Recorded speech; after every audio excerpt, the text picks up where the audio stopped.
परमेश्वर कहां रहता है? क्या लिखा है बाइबल में? कुछ लोग कहते हैं परमेश्वर स्वर्ग में रहता है।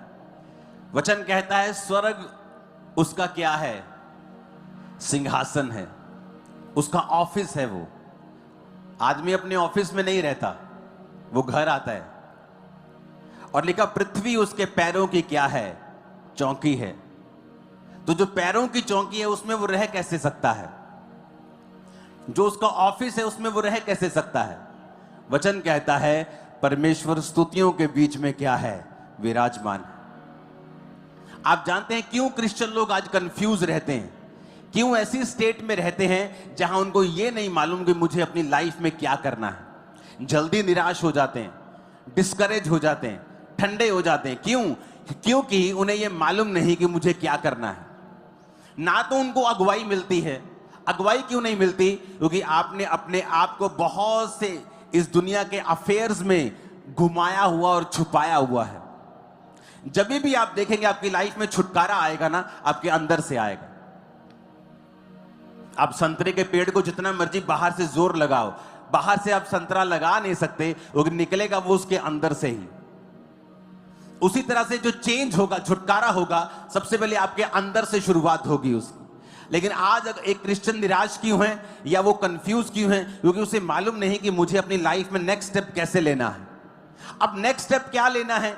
मुझे कौन सी पढ़ाई करनी है, कौन सा बिजनेस करना है, कौन सा स्टेप लेना है, कब लेना है, ये मालूम क्यों नहीं? क्योंकि उनको ये नहीं पता कि परमेश्वर मुझसे चाहता क्या है। पता क्यों नहीं? क्योंकि परमेश्वर के साथ वैसा कनेक्शन नहीं है आपका। आप हैं उसके बेटे और बेटियां, आप स्वर्ग में भी चले जाएंगे, लेकिन धरती के ऊपर सक्सेसफुल होने के लिए आपको रोज परमेश्वर के साथ सहभागिता रखनी पड़ती है। आप जानते हैं जब आप वर्शिप करते हैं, लोगों को लगता है, आप भी आज भी अगर चर्च में देखो, मैं सालों से कह रहा हूं, आज भी अगर आप चर्च में देखोगे तो 40% लोग वर्शिप के बाद आए होंगे चर्च में आज भी। क्योंकि लोगों को नहीं मालूम वर्शिप करने का महत्व क्या है, या वर्शिप उन्हें लगता है चर्च में फिर पहले गीत चलेंगे, उसके बाद प्रचार होगा। हम प्रचार के समय जाते हैं, उन्हें लगता है बहुत कूल चीज है कि प्रचार के समय जाएंगे। वर्शिप करने में, जब आप वर्शिप करते हैं, वो स्तुतियों में विराजमान है। जब आप उसकी स्तुति करने लगते हैं, उसकी प्रेजेंस आप पे उतरती है और तब परमेश्वर का आत्मा आपसे बात करता है। पता है आपको? या आपकी वो ग्राउंड तैयार कर देता है। अगर उसने कुछ बीज डालना हो, किसान अगर बीज डालता है तो पहले जमीन को तैयार करता है। सीधा बीज नहीं जाके डालता, पानी नहीं लगाता, पहले वो जमीन तैयार करता है। कई बार जब आप स्तुति कर रहे होते हैं, आपकी जमीन तैयार होती है। कई बार आप स्तुति कर रहे होते हैं, अगर जमीन तैयार है तो परमेश्वर आपसे बात करता है। कई बार वर्शिप में मैंने देखा है प्रभु ने मुझसे बात की है। लेकिन लोगों को वर्शिप का मतलब नहीं पता।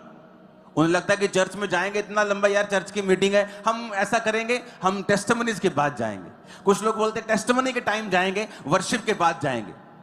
और चर्च के 40% लोग वर्शिप के बाद एंटर करते हैं चर्च में आज भी। चाहे गिनती बड़ी हो गई है, अब हजारों एंटर कर जाते हैं, वो बात अलग है, लेकिन अभी भी वो सिस्टम बना हुआ है सालों से कि वर्शिप करने का जो इंपॉर्टेंस है लोगों को पता नहीं। वो कहता है मैं स्तुतियों में क्या हूं? विराजमान। परमेश्वर स्तुतियों के बीच में विराजमान है। जब आप स्तुति करते हैं, प्रभु की उपस्थिति आपकी लाइफ में आती है, वो आपसे बात करती है, आपको छुड़ाती है, कंफ्यूजन खत्म होती है, वो धीरे धीरे आपको गाइड करने लगता है। आपको कई बार, मैं ये किस तरह से आपको समझाऊं, आपको प्रैक्टिस करनी पड़ती है। किस चीज की? प्रभु के साथ रहने की। हमेशा कि आप वर्शिप कर रहे हैं तब परमेश्वर की उपस्थिति को आप महसूस करते हैं। आप फिर बाइबल पढ़ते हैं, आप फिर प्रार्थना करते हैं, आप जाते जाते भी गैर भाषा में प्रार्थना करते हैं।